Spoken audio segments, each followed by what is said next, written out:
तो आदाब, नमस्कार, गुड इवनिंग, सत श्री अकाल। एक बार फिर आप तमाम लोगों का स्वागत है क्राइम तक की कहानी के इस एपिसोड में। उम्मीद है पूरी फैमिली अच्छी होगी, अपना और अपनों का ख्याल रख रही होगी। एक वीडियो दिखाऊंगा आपको शुरू में, लेकिन उससे पहले चंद बातें। हम सब जब पहली बार स्कूल जाते, आप सभी शामिल हैं उसमें, तो हमारे पेरेंट्स, हमारे माँ बाप हाथ पकड़कर हम लोगों को स्कूल ले जाते थे। फिर जब कॉलेज गए तो बहुत सारे लोग फिर भी पहली बार लेकर गए। जब किसी दूसरे शहर में पढ़ने गए तो भी माँ बाप हमें बस स्टेशन या रेलवे स्टेशन या एयरपोर्ट छोड़ने गए। फिर जब पढ़ाई पूरी की, बहुत सारे लोग नौकरी के लिए विदेश गए, तब भी माँ बाप हमारे एयरपोर्ट तक छोड़ने के लिए आए। छोटी बड़ी खुशियाँ, माँ बाप हर कदम पर साथ रहे। अब मैं एक वीडियो आपको दिखाना चाहता हूँ। इसके बाद की बातें इस वीडियो के बाद। तारीख तक कराना पड़ेगा हमें, या तो आप 20 तारीख से पहले आ जाओ। अच्छा 20 तारीख से पहले तो हाँ। देखते हैं, अभी मैं आपको बताती हूँ ना। हाँ जी, हाँ जी।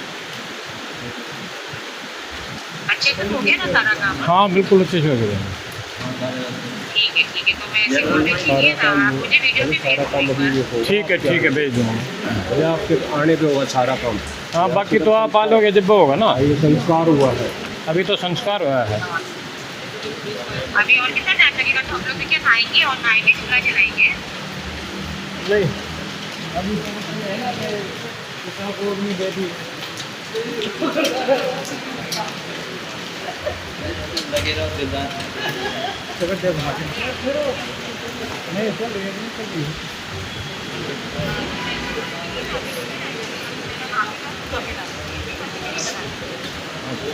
बस अब 10-15 मिनट में हो जाएंगे। हाँ हाँ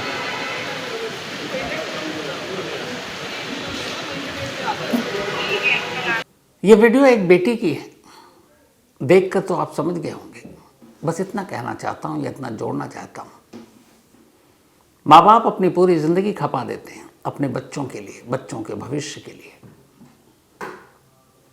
और उन्हीं माँ बाप के लिए बच्चों के पास वक्त नहीं होता, टाइम नहीं होता। इतना भी टाइम नहीं होता कि अपने माँ बाप के अंतिम संस्कार में शामिल हो सके, शमशान या कब्रिस्तान जा सके, चिता को आग दे सके। ये एक वीडियो नहीं है, ये हमारे पूरे समाज को झकझोर देने वाली एक तस्वीर है।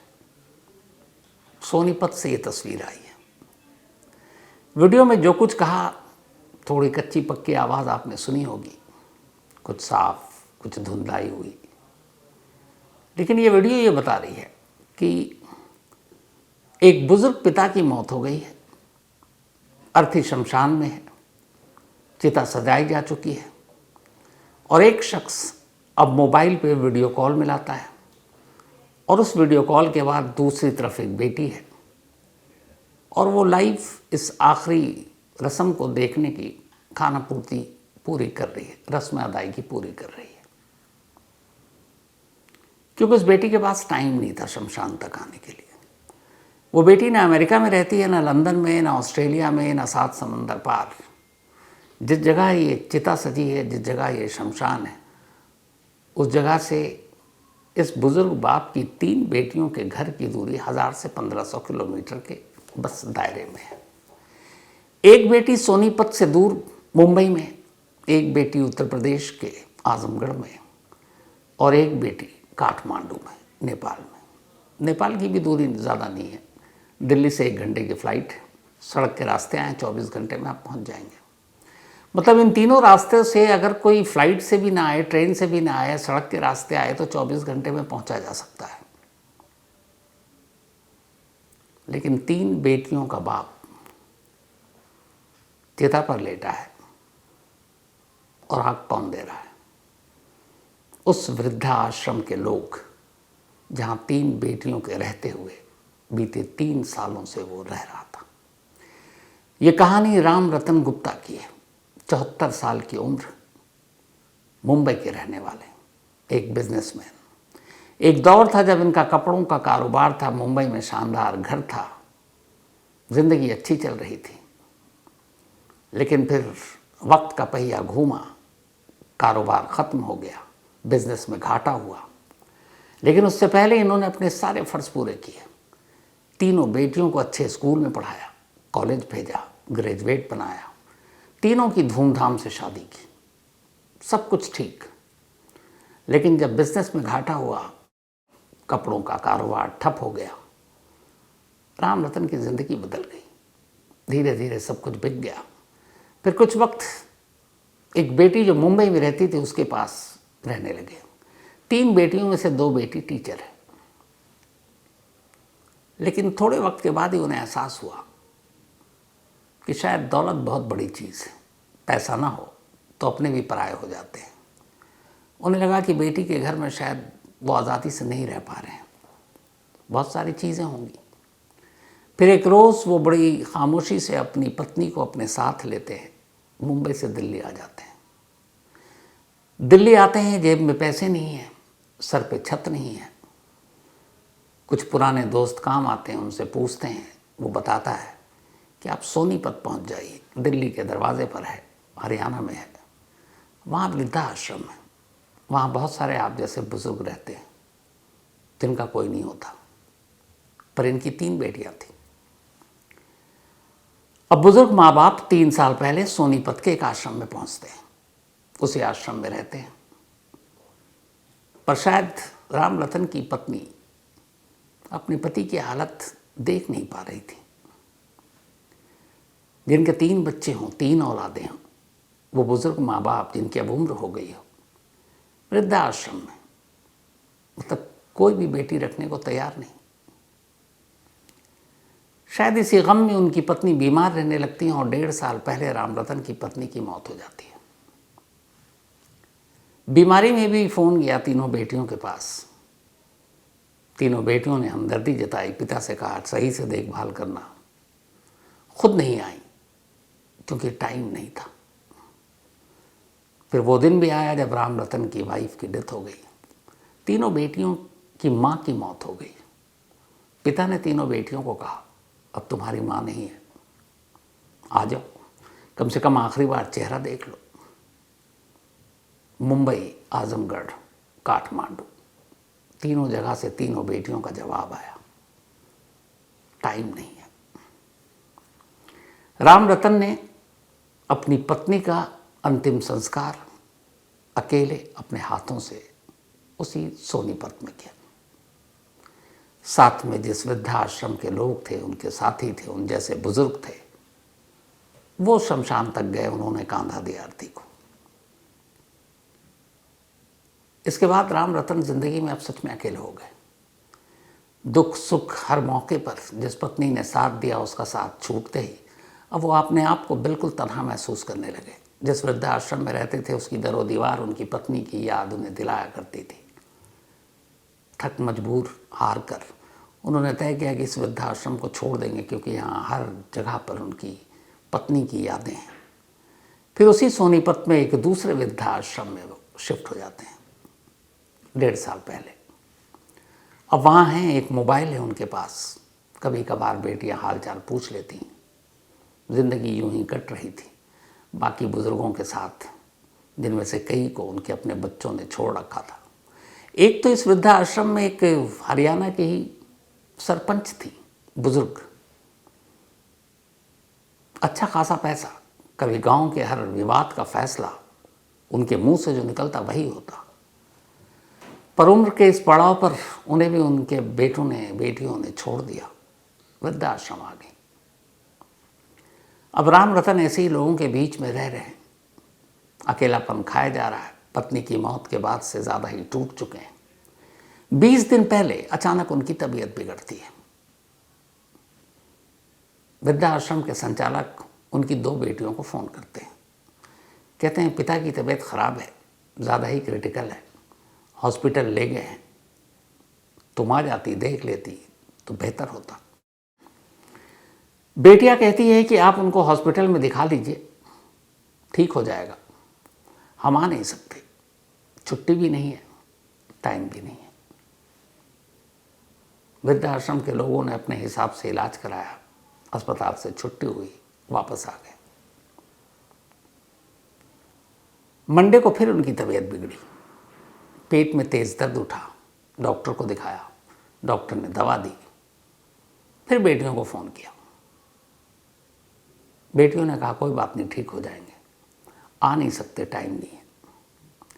फिर मंगलवार आया, ट्यूसडे, 2 दिन पहले यानी 4 अगस्त को राम रतन की तबीयत बिगड़ती है। इससे पहले कि अस्पताल ले जाते उनकी मौत हो गई। 2 दिन पहले तक बेटियों को खबर करते रहे, बीमार हैं, आखिरी वक्त में आ जाओ, देख लो, बचने की उम्मीद नहीं है। बेटियों के पास वक्त नहीं था। अब जब मंगलवार को मौत हो गई राम रतन की, तो वृद्धाश्रम के संचालकों को लगा कि अब इसके बाद क्या, कुछ भी तो नहीं बचा। अब बेटियां ज़रूर आएंगी अपने पिता को आखिरी बार देखने, विदा करने, अंतिम संस्कार करने। इसी उम्मीद के साथ वृद्धाश्रम के संचालक ने बेटियों को फ़ोन किया, मौत की खबर दी, कहा कि ऐसे ऐसे मौत हो गई है, आपको अगर आने में वक्त लगे तो हम इनकी बॉडी को किसी अस्पताल के फ्रीज़र में रखवा देंगे, आराम से 1-2 दिन तक रह सकता है, बॉडी ख़राब नहीं होगी, आप आ जाओ। तीनों बेटियां ये कहती हैं कि हम लोग बहुत बिजी हैं, टाइम नहीं है, अंतिम संस्कार में नहीं आ सकते। वृद्धाश्रम के संचालक कहते हैं फिर हम क्या करें। बेटी कहती है एक काम कीजिए, आप उनका अंतिम संस्कार कर दीजिए, लावारिस की तरह मत कीजिएगा, बाकायदा वैसे ही कीजिएगा जैसे किया जाता है, पैसों के बारे में मत सोचिएगा, पैसे भेज रही हूँ 5100 रुपये। तीनों बहनों ने मिलकर वृद्धाश्रम के संचालक सोनीपत में पैसे भेजे कि इस 5100 रुपये में आप हमारे पिता का अंतिम संस्कार कर दीजिएगा। हाँ, आ नहीं पा रहे हैं क्योंकि टाइम नहीं है, लेकिन ऐसा भी नहीं है, पिता है हमारे, तो इतना तो बनता है कि आप एक काम कीजिए, जब आप शमशान पहुँचे तो अर्थी के सारे वीडियो बनाइएगा, लाते हुए, चिता तक लेटाते हुए, और फिर जब चिता को आग देने की बारी आए तब वीडियो कॉल कीजिएगा। हम अपने अपने शहर से बैठकर अपने पिता की उस चिता को देखेंगे, अंतिम संस्कार को देखेंगे। वृद्धाश्रम के लोग भी हैरान, लेकिन फिर उन्हें ख्याल आया कि जब माँ की मौत हुई तब भी कोई नहीं आया, पिता इतनी बार बीमार हुए तब भी कोई नहीं आया, हल्की सी उम्मीद थी कि अंतिम संस्कार में तो आएंगी, मना कर दिया। ये जो आपको वीडियो दिखाया था ये उसी वक्त की तस्वीर है। बेटियों ने आने से मना कर दिया। खुद वृद्धाश्रम के 10 लोग राम रतन की बॉडी को लेकर अर्थी सजाकर सोनीपत के ही शमशान में पहुंचते हैं। पूरा बाकायदा वीडियो शूट किया जाता है, ये तस्वीरें हैं लाने की। इसके बाद चिता पर अर्थी सजाई जाती है। अब मुखाग्नि देने की बारी है। तभी याद आता है सर संचालक को कि बेटियों ने फरमाइश की है, लाइव देखेंगे अंतिम संस्कार। वो वीडियो कॉल करते हैं, बेटी उठाती है। अब बेटी वीडियो कॉल पर अंतिम संस्कार देख रही है। ये वीडियो एक बार आप फिर से देखिए।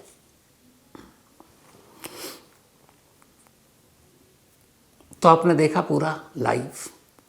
पता नहीं आप में से आवाज़ पे कितने लोगों ने ध्यान दी। बेटी बीच में कहती है कि और कितना वक्त लगेगा, मतलब आई नहीं है। लास्ट आखिरी बार देखने के लिए, अंतिम संस्कार में हिस्सा लेने के लिए मोबाइल हाथ में लेकर अपने घर में बैठी है। फिर भी उसे बहुत जल्दी है क्योंकि टाइम नहीं है। पूछती है और कितना वक्त लगेगा, क्योंकि अभी खाना भी है, नहाना भी है, चूल्हा भी जलाना है। ये ऑडियो है उसमें कि मतलब जल्दी ख़त्म करो, बहुत काम पड़े हैं। नहाऊंगी, चूल्हा जलाऊंगी, खाना खाऊंगी, ये लकड़ियाँ जलने में इतना वक्त क्यों ले रही हैं। अब इसके बाद अंतिम संस्कार लाइव वीडियो कॉल पर तो हो गया। अब वृद्धा आश्रम के संचालकों को ये ख्याल आया कि इसके बाद जो अस्थियां चुनी जाएंगी उन्हें गंगा में कौन प्रवाहित करेगा, क्योंकि ये भी एक रस्म है। पर उनके मन में आया कि जो बेटियां बीमारी में, जो मौत पर, जो अंतिम संस्कार में नहीं आई, क्या वो अस्थियां चुनने आएंगी? बड़ा झिझकते हुए फिर से फ़ोन किया बेटी को, कहा अंतिम संस्कार तो हो गया, अब अस्थियों का क्या? तो बेटियों का जवाब आया कि ये कब तक? तो उन्होंने कहा 20 तारीख से पहले पहले करना है। अब कहाँ ऐसा नसीब कि हरिद्वार लेकर अस्थियों को प्रवाहित किया जाए? जो बेटियां शमशान तक नहीं आ रही हैं वो क्या अस्थियां चुनकर ले जाएंगी? तो उधर से जवाब आया कि अब जब पापा रहे नहीं, अंतिम संस्कार हो चुका, कुछ बचा नहीं, तो अस्थियों का क्या करें? काम कीजिए, आप ही लोग ये भी कर दीजिए। इत्तेफाक से इस वृद्धा आश्रम में एक समाज सेवी, एक सोशल वर्कर है। अब वृद्धा आश्रम में वही लोग हैं जिनके आगे पीछे कोई नहीं है, हैं तो वो छोड़ चुके हैं। तब उसी वृद्धा आश्रम के एक शख्स की जिम्मेदारी होगी वो ले जाकर किसी गंगा में उनकी अस्थियों को प्रवाहित कर दे।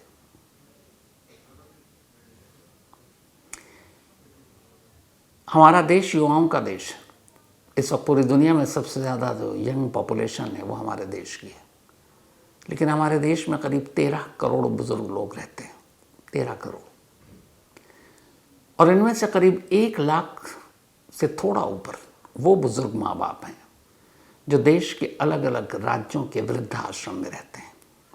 और इन 1 लाख बुजुर्ग माँ बाप में से एक बड़ी आबादी है, एक बड़ी तादाद उनकी है जिन्हें उनके अपने बच्चों ने घर से निकाल दिया, तो बेटे ने, बहू ने, बेटियों ने, और वो वहाँ अपनी ज़िंदगी काट रहे हैं। अफसोस ये भूल जाते हैं कि ज़िंदगी का सबसे बड़ा सच एक ही है और वो है मौत, जो सबको आनी है। और इसी ज़िंदगी का एक और सच है और वो है उम्र, जो हर एक की ढलनी है। जो आज बच्चा है वो कल बड़ा होगा, जो बड़ा है वो कल जवान होगा, जो जवान है वो बूढ़ा होगा।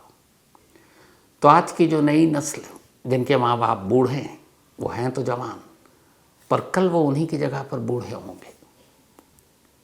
और कहते हैं कर्म लौट कर आता है।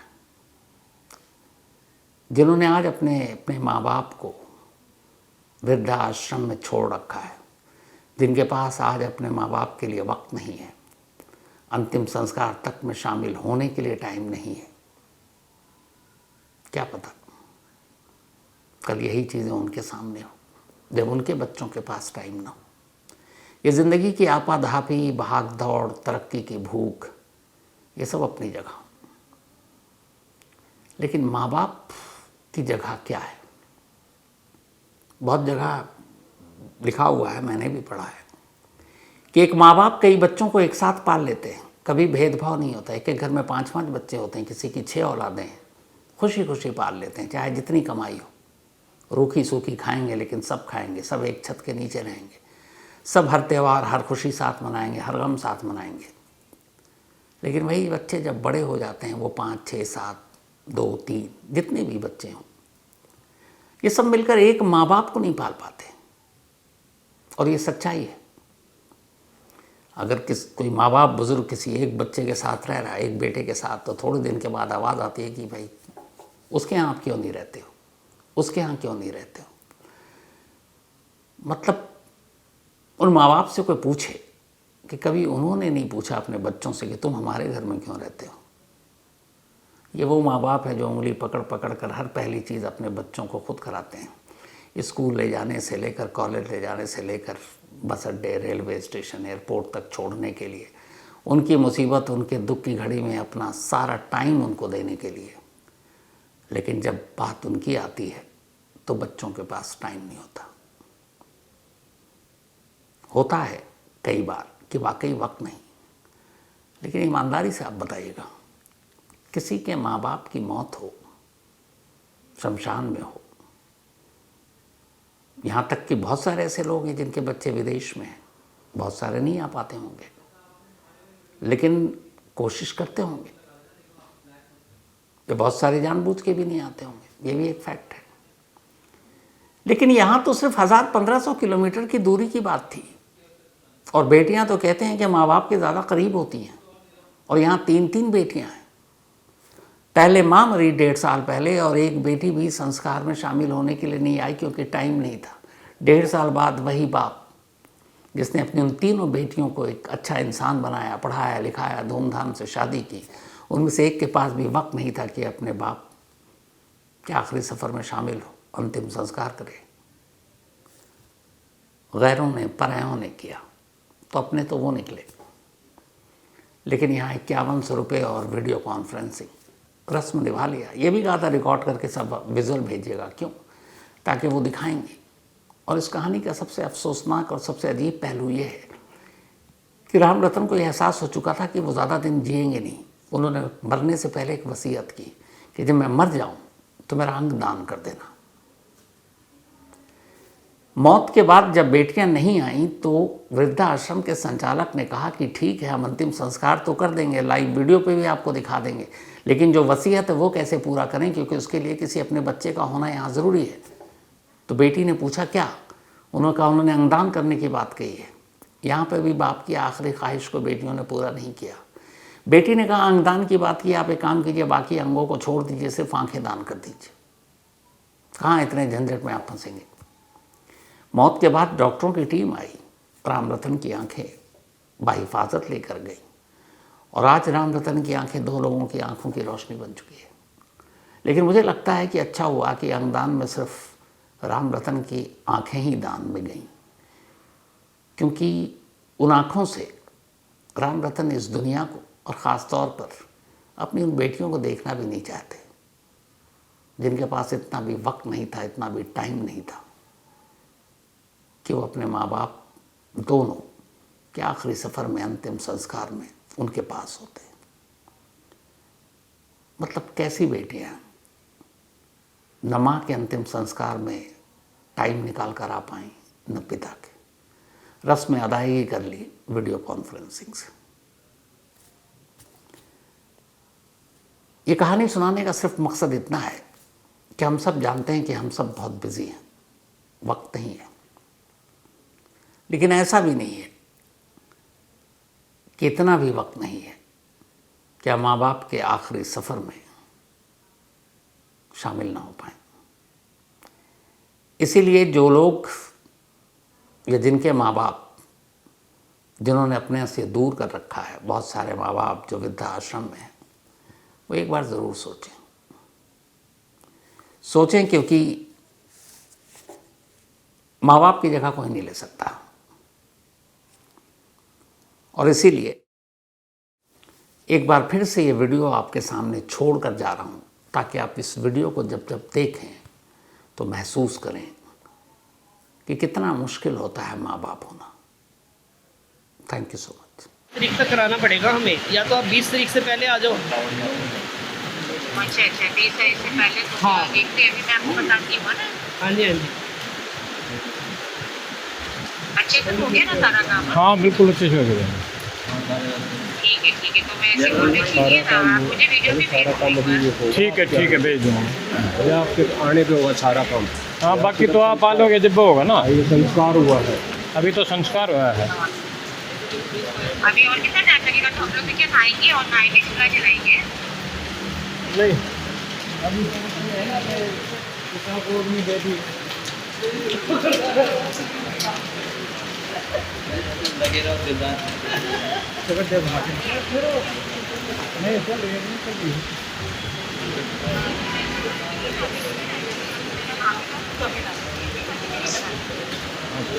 बस 10-15 मिनट में हो जाएंगे। हाँ हाँ